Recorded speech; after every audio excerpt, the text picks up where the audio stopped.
السلام علیکم ورحمۃ اللہ وبرکاتہ۔ میں فیض ملک اور آپ دیکھ رہے ہیں اسلامی اخلاق۔ تو ویڈیو شروع کرنے سے پہلے میں آپ سب سے گزارش کرتا ہوں کہ اگر آپ ہمارے چینل پر نئے آئے ہو تو ہمارے چینل کو سبسکرائب کر لیں اور ساتھ میں بیل کا جو آئیکن ہے اس کو دبا دیں تاکہ ہماری ہر نئی آنے والی ویڈیو کا نوٹیفیکیشن سب سے پہلے آپ لوگوں کو ملتا رہے۔ چلیے ویڈیو شروع کرتے ہیں۔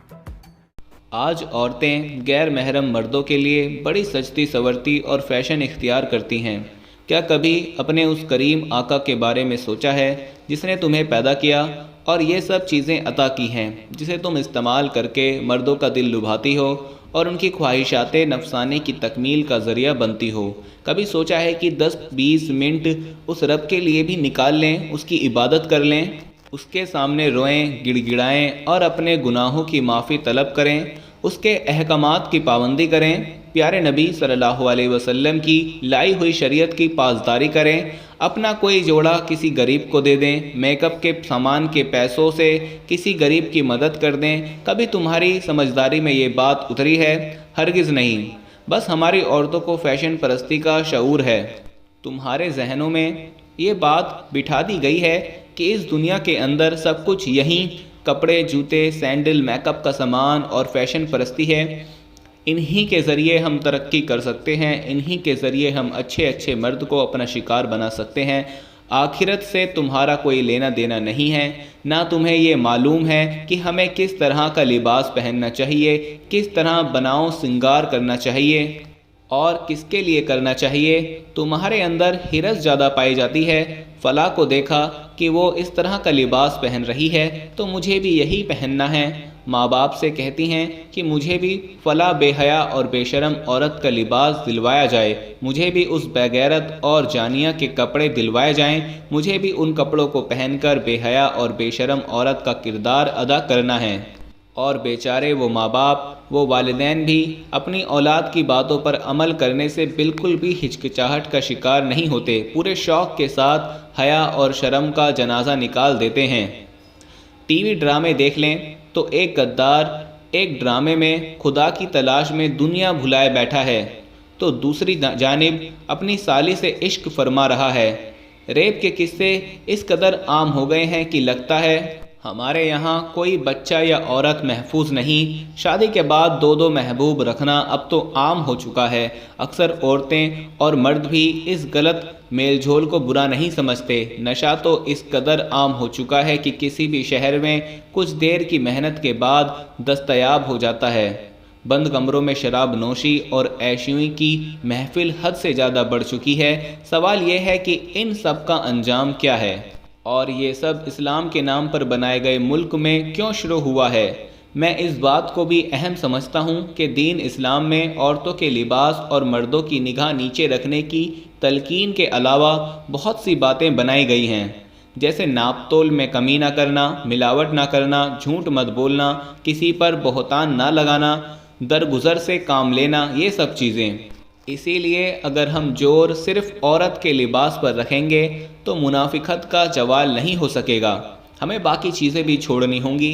رسول اللہ صلی اللہ علیہ وسلم نے فرمایا، دوزخی عورتیں جن کو میں نے دیکھا نہیں میرے زمانے کے بعد پیدا ہوں گی کہ کپڑے پہنے ہوں گے اور ننگی ہوں گی، یعنی نام کا بدن پر کپڑا ہوگا لیکن کپڑا اس قدر باریک ہوگا کہ تمام بدن نظر آئے گا، اور اس طرح مٹکا کر چلیں گی اور بالوں کے اندر موباف یا کپڑا دے کر بالوں کو لپیٹ کر اس طرح باندھیں گی کہ جس میں بہت سے بال معلوم ہوں گے۔ ایسی عورتیں جنت میں نہ جائیں گی بلکہ اس کی خوشبو بھی ان کو نصیب نہیں ہوگی۔ دوستو، آج ہماری عورتوں کے اخلاق نہایت خراب ہو چکے ہیں، ان کو اپنی اصلاح کرانا نہایت ضروری ہے۔ اور یاد رکھو، بغیر اخلاق کے درست ہوئے جب تک اخلاق درست نہیں ہوگا، عبادت اور وظیفے کچھ بھی کرامات نہیں ہوں گے۔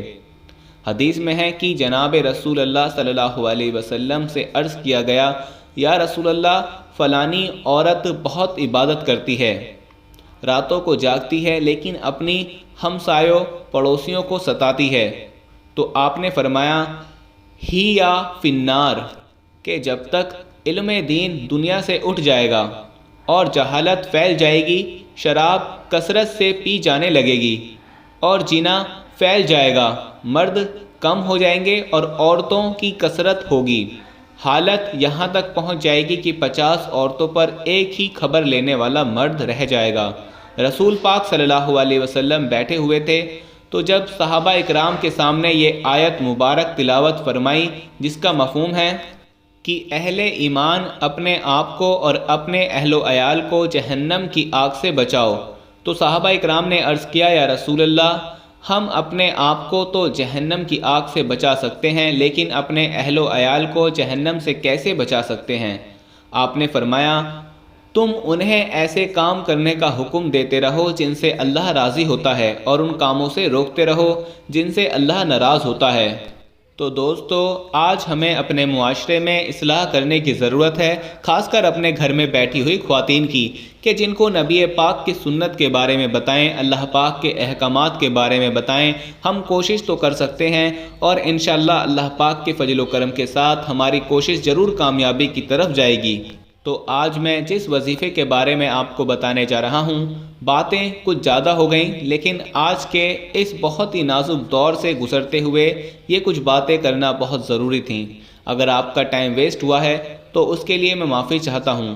تو اپنے عمل کی طرف بڑھتے ہوئے میں آپ کو بتانا چاہتا ہوں کہ جب ہم اپنی اصلاح کر لیں گے، اللہ کو راضی کر لیں گے، اللہ کو خوش کر لیں گے، تو پھر وہ مالک ہماری زبان سے نکلی ہوئی ہر بات کو پورا فرما دے گا۔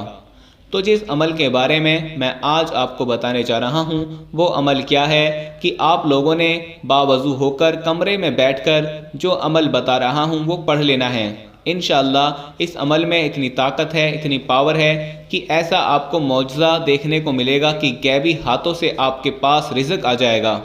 وہ عمل کیا ہے کہ آپ لوگوں نے 30 مرتبہ اپنی انگلیوں پر یہ عمل پڑھ لینا ہے، محمد الرسول اللہ، احمد الرسول اللہ صلی اللہ تعالیٰ علیہ وآلہ وسلم۔